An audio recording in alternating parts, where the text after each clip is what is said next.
a lot of parents now say sugar's poison, dyes are poison. Problem is, you tell your kids that, they eat it, they realize they didn't get poisoned, so they just keep eating it and they look at you as a liar. So like that also creates this like fear-mongering relationship with food, which I find backfires pretty often.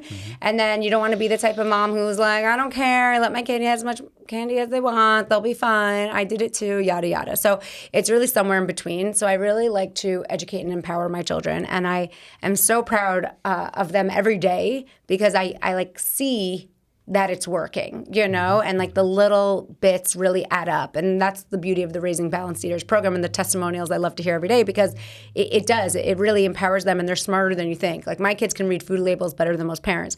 But what's interesting is like we went to the beach this week. Our friend made a birthday party there, like bonfire on the beach. It was very cute. And we got there around dinner time because they were going to have a barbecue. And my daughter even said in the car, I'm really hungry. Will there be food there? I'm like, yes, they're planning on having a barbecue and there'll be hamburgers and whatever. And we got there and her friend like gives her Gushers, like a pack of, just quintessential food dye, high fructose corn syrup situation. Yep. And my daughter literally said in the car 5 minutes prior, I'm really hungry. And she was like, no, it's okay, I don't want it. Like I just watched it happen. And then later in the night, she had a hamburger, like whatever, they were having fun. And then they were, every kid got a marshmallow to roast. And I said to her the next day, like casually, like in the car, I'm like, I'm so proud of you for realizing what's worth it and what's not. A pack of Gushers or candy when you haven't had dinner yet and you're hungry, not worth it. Not worth it. It's going to cause a sugar spike. You're going to want more. You're going to lose your appetite for real food.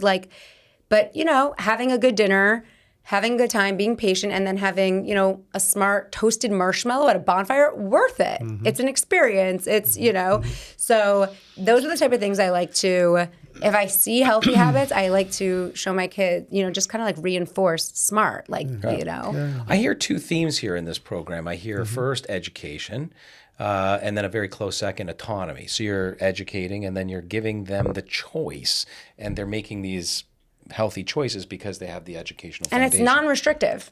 People see my kids eating things all the time. They're like, your mom lets you eat that? And my kids roll their eyes like, yeah, she lets me, because I'm not a police officer. I want them to, my daughter goes to sleepaway camp in the summer where there's lots of things, but I have like a quick conversation with her before, there's going to be a lot of things. Make sure like you're prioritizing your whole meals, you're drinking what I mean? She knows juices aren't worth it. She knows sodas aren't worth it. Like she knows that there's a certain amount of sugar that our bodies can tolerate in a day. So make it something that's worthwhile. How'd you establish that criteria? I mean, especially in a young child, what is worth it, not worth it? What is that checklist? So there's a principle, there's a whole module in my Raising Balanced Eaters program I like to talk to parents about, which is like sugar bucks that, kids can, the recommendation is no more than 25 grams of added sugar per day. I think it should be lower. I think it could easily be 15, 20 grams of added sugar a day. But like you said, it sneaks into, Greek yogurts. It sneaks into even the somewhat lower sugar cereals that have fiber in them. So it does sneak into things, even the organic ketchup that they want to eat with their, grilled chicken or whatever it is. So, we have a certain amount of added sugars our bodies can tolerate in a day. And I show them what a package of candy, one little package of candy sometimes is 45.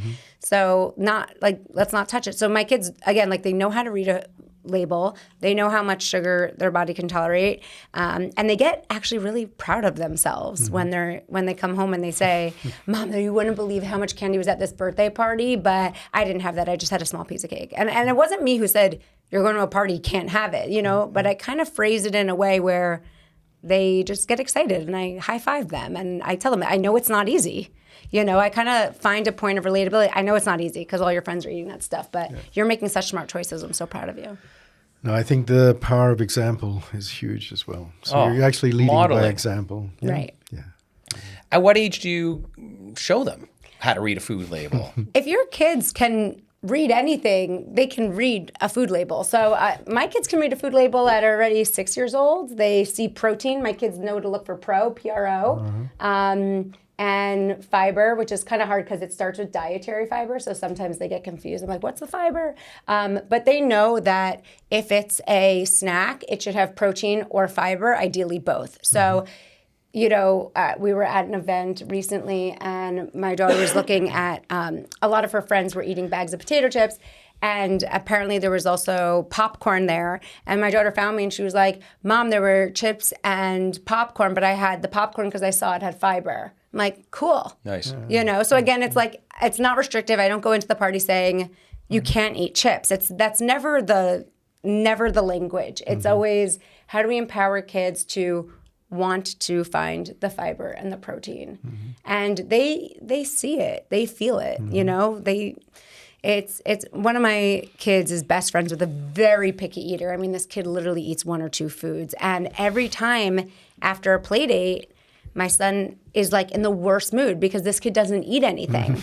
And so my son doesn't eat anything when he's with him. So then my son is always in a bad mood. And I make a point to like show him that, do you realize that you went too long without eating or the food you ate was just canned junk food? Like, because after he eats a good meal, after he showers and he's calm, I'm like, do you remember what you were like an hour and a half ago? Like to follow up. So I really tried to, and then when they get good grades on tests, I'm like, that's because you started the morning with some brain berries, So I really make it very positive, again, not restrictive, and like you said, autonomy, Yeah.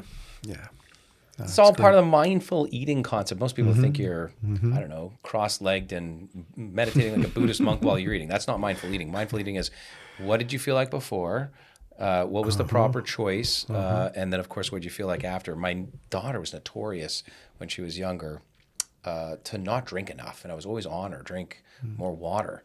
And she would be moody. And that would be my first sign to go, you know what, Zaya, when was the last time you had water? I don't know, Dad. Just have a glass of water and tell me afterwards how you feel. I'd wait 5 minutes and she'd be like, oh my God, that was it. That changed everything for me. I just had some water. Oh, I have my kids tell me the color of their urine. Yeah. I take it a step further.